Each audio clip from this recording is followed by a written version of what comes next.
Damos início a mais um programa Anatomia do Poder, que vai ao lar dos brasileiros de todos os estados do Brasil e do Distrito Federal, para mostrar, através daqueles que exercem o poder, como é que o poder é exercido no direito, nas instituições públicas, privadas, universitárias, culturais, religiosas, científicas, enfim, todas as espécies de instituições que nós temos através dos seus detentores. Hoje eu tenho um conselheiro da FEComércio, me alegra muito, porque também em São Paulo sou conselheiro aqui e presidente do Conselho Superior de Direito, que é o professor Ângelo Piton.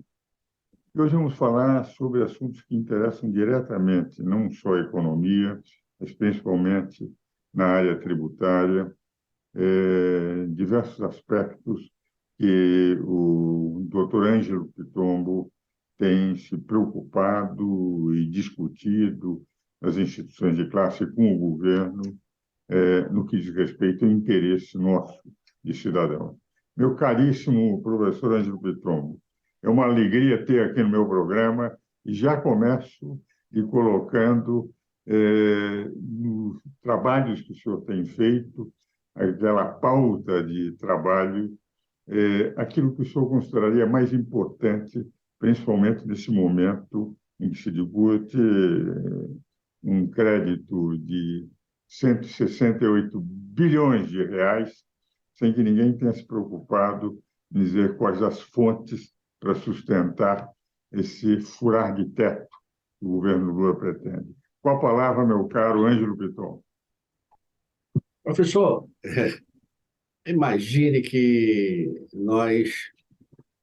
a minha origem está muito relacionada à busca de receitas para o Estado. Me parece que o senhor está, e não ouvi com muita clareza, porque estava um pouco baixo, mas o senhor, me imagino que está tratando do teto de gastos, não é isso?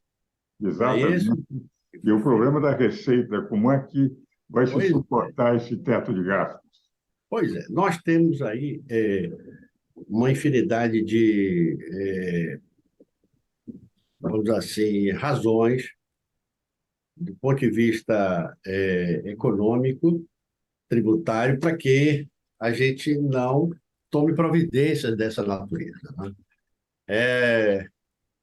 A ideia central é de que você gaste aquilo que você arrecada. Se você ultrapassa nos gastos aquilo que você arrecada, realmente não tem nenhuma economia, nem mesmo familiar, que vai efetivamente ter sucesso, nem mesmo a curto prazo. Então, o esforço que me parece que vai ser exigido do setor de arrecadação, de fiscalização, vai ser muito maior, porque a tentativa de se equilibrar vai ser em cima do contribuinte, certamente buscando impostos que não existe mais espaço para se aumentar a carga tributária nesse país. Estamos em um limite que totalmente inviável qualquer ideia de trazer novos impostos. Pelo contrário, nós estamos, na verdade, a política que vinha sendo estabelecida e funcionando muito bem, implementada, melhor dizendo, e funcionando bem, era a redução de determinados tributos que efetivamente tinha um efeito direto na melhora da capacidade de aquisição, de compra das pessoas, da população, né? Dos consumidores, e dessa forma criava um resultado indireto no aumento da arrecadação. Então, era essa a política. Então, me parece que nós vamos ter a ideia de uma inversão absoluta, que eu acho que não dá certo em lugar nenhum. É também a minha preocupação.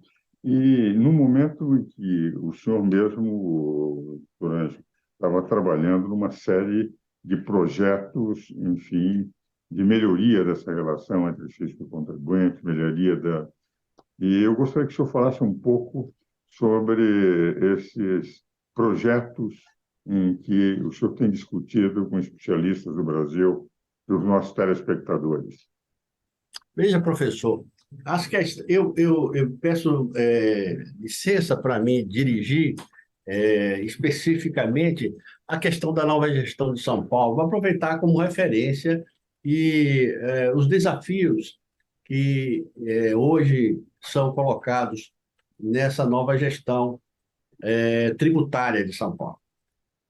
Se isso atender a sua pergunta, Era espero exatamente que, o que eu de certa pedia. forma, atenda a sua pergunta, porque tive a oportunidade de verificar as diretrizes no campo tributário do novo governo que inicia agora em janeiro em São Paulo.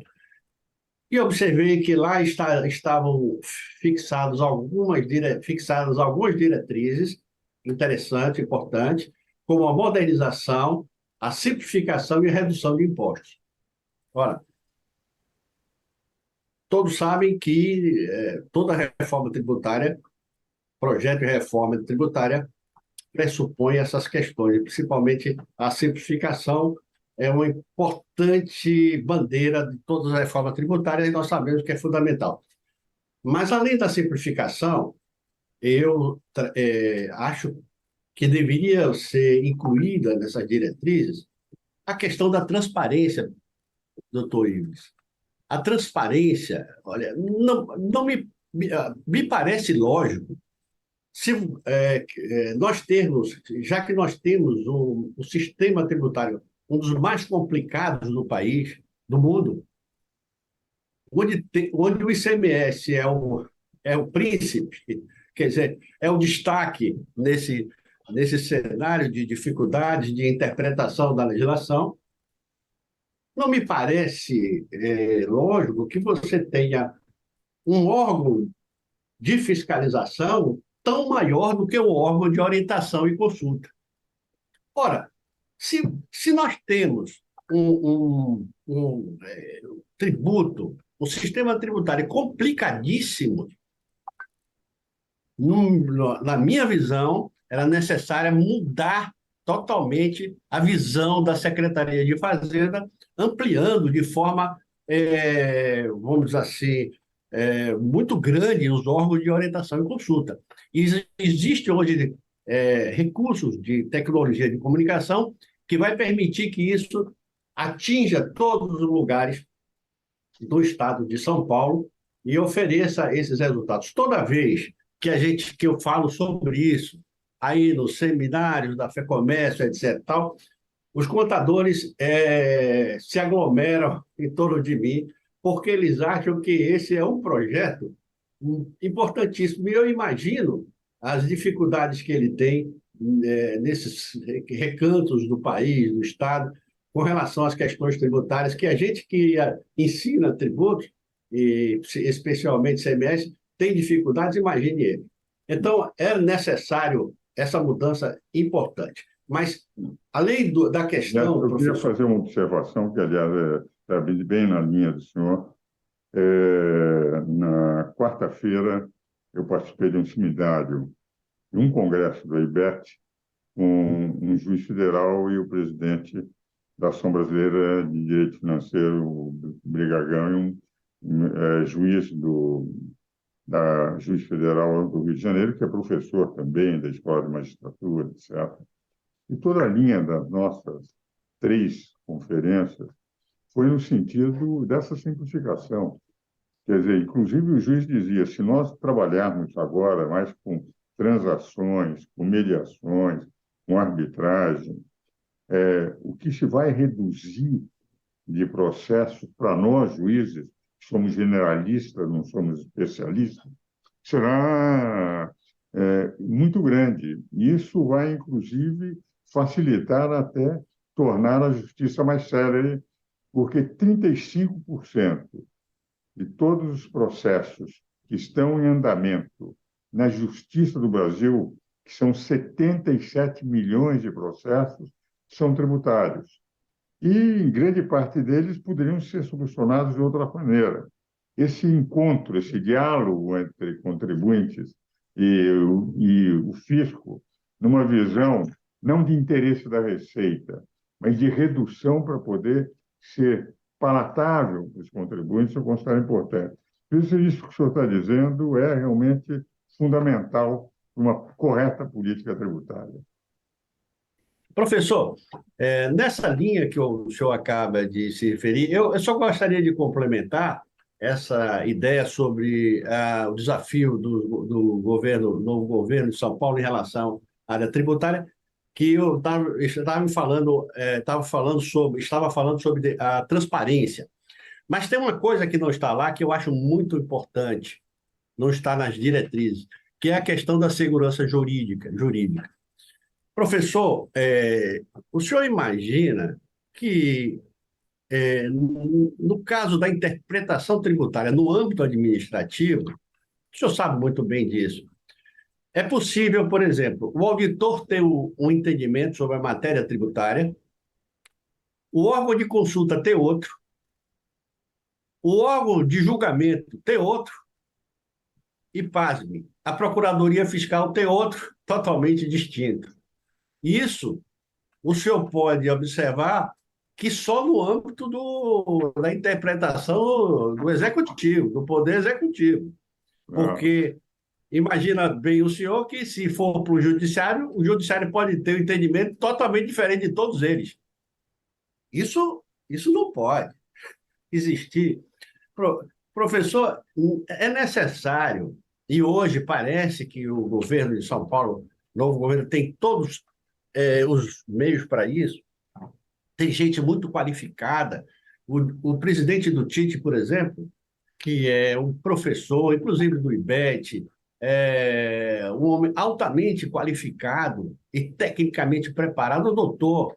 Tenho certeza, é meu amigo, tenho certeza que ele terá todas as condições de participar de grupos de trabalhos formados entre os órgãos, para poder encontrar caminhos de unificação desse entendimento. As súmulas do contencioso administrativo tributário, professor, só vinculam os membros do contencioso administrativo tributário. Claro. Aí, enfim. Eu vou fazer o seguinte, doutor Ângelo, nós vamos agora aos nossos comerciais e continuaremos a falar sobre o mesmo assunto.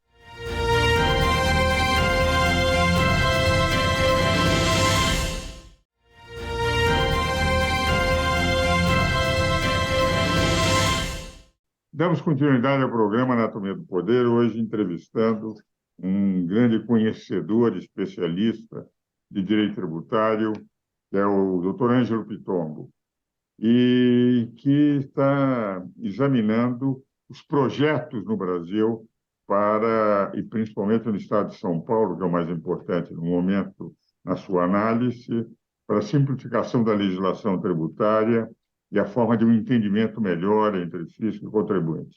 Antes, entretanto, de voltar a palavra ao doutor Ângelo, quero dizer que estou lhe mandando, doutor Ângelo, o livro Direito Tributário e Delitos Penais, em que eu sou o coordenador, com mais ou menos 20 colegas que escreveram, e com sempre a conferência inaugural de Humberto Ávila, que sempre prestigiou os nossos congressos, depois que o ministro Moreira Alves deixou de participar, depois do ministro Moreira Alves ter participado em 31 dos simpósios anuais do Centro de Extensão Universitária. Mas vou a palavra para falar sobre o número de processos e as dificuldades que se encontram no contencioso administrativo e, principalmente, nas formas que podemos encontrar para reduzir esses problemas em benefício do fisco, mas principalmente em benefício do contribuinte. Com a palavra, doutor Ângelo. É verdade, professor. Primeiro, muito obrigado. Fico muito grato e prestigiado com essa gentileza e de poder ter acesso ao livro que o senhor está oferecendo.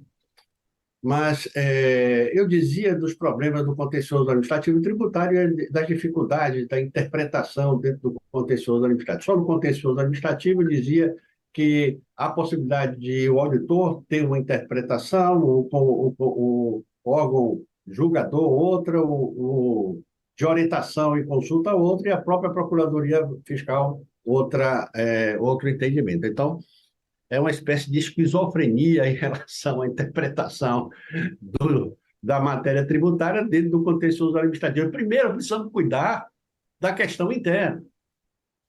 Primeiro, precisamos partir daí, de entrar e ter um entendimento unificado dentro da administração, para depois buscar as soluções de enxugar isso no judiciário. Mas, antes de falar nessa linha ainda, eu tenho um dado aqui que nós temos o valor hoje do contencioso tributário do Brasil, acho que é 4 trilhões. Então, representa 75% do PIB brasileiro. Anotei aqui, mas é alguma coisa por aí. Então, isso é 5,44, desculpe, 5,44 trilhões e 75% do PIB brasileiro. Essa é uma pesquisa que o CNJ encomendou e está aí essa informação.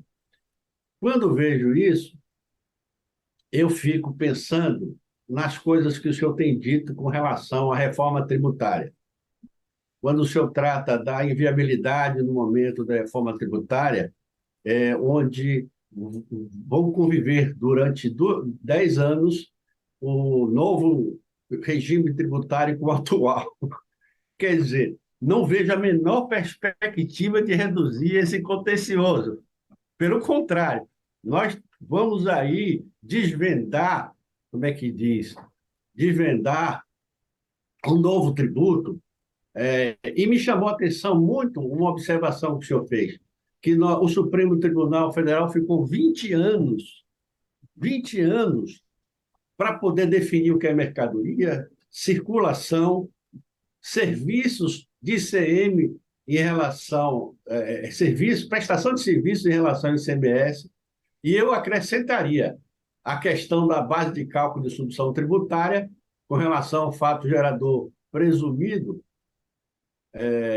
se é definitivo ou não, e aí transferências interestaduais entre estabelecimentos da mesma empresa, e outra coisa, insumos com relação ao PIS. Então, questões que já foram, como diria, já foram estudadas e já chegamos ao entendimento. Complicado agora buscar, nesse período tão confuso, onde nós estamos saindo com empresas que a própria a Federação da Indústria entende que uma parte significativa das empresas, 73% das empresas iriam precisar de capital de giro no montante de 43% do seu faturamento. A expectativa agora, depois da pandemia, imagine isso junto com a reforma tributária. Do total desses créditos obtidos, 89 serão destinados para salários, 63 para insumos e 39 para custo de energia.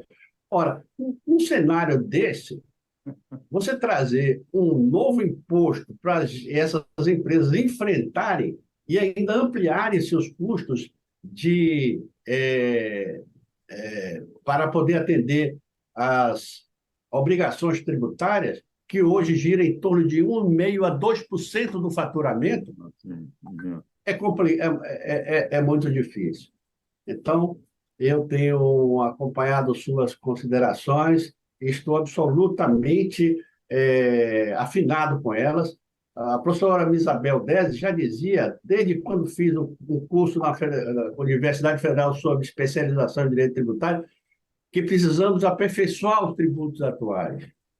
Essa ideia de buscar novos tributos de forma assodada, sem conhecer os efetivos efeitos na economia que eles vão produzir, é muito complicado. Não, isso que a Isabel disse, que eu também estou de acordo, e eu tenho dito, nós avançamos muito no nosso sistema tributário. o sistema, do ponto de vista de legislação infraconstitucional, poderia realmente ser aperfeiçoado. Isso nós podemos aperfeiçoar. Agora, uma mudança de natureza constitucional, sem examinar a repercussão e os impactos em todas as entidades federativas, basta dizer que nos dois projetos, o 110 e o 45, nós temos o seguinte problema, que é muito sério, doutor Ângelo. Nós não temos os algoritmos de impacto nos orçamentos das 5.568 municípios, dos 24 a 26 estados, do Distrito Federal e da própria União. O que representa, em última análise, como ele disse, não, mas nós vamos corrigir. Quando perder-se receita, a União cobre. Com quê? Com que recursos? Onde é que vai tirar? Como é que se sabe? Uma reforma de natureza constitucional, de princípios, sem examinar o impacto no momento, Bernardo Apim encontrou a seguinte solução: nós mantemos o atual sistema com um novo sistema. Vale dizer, enquanto reduzimos as alíquotas do novo sistema, do atual sistema, nós aumentamos. Ora, para simplificar, nós vamos criar dois sistemas, o atual, que se acha ultrapassado, e mais um novo sistema, que seria aquele do IBS. Quer dizer, está tudo sendo feito na teoria, me lembrando o que dizia Roberto Campos, que era um grande amigo do Cives. O que me impressiona muitas vezes é que o economista pretende ver se na teoria funciona o que funciona na prática. E é exatamente o que nós estamos plenamente de acordo com o senhor, doutor Nando. Agora, doutor Ives, dois assuntos que foram tratados de forma separadas, mas que se unem nesse momento: teto de gastos e reforma tributária. Ora, essas duas coisas andando juntos, eu não preciso dizer ao senhor, com tantos anos de experiência, o que é que vai resultar nessa reforma tributária. Ou seja, aumento de carga tributária. Claro. Mas não tenho a menor dúvida quanto a isso. Mas, se o senhor me permitir voltar à questão de São Paulo,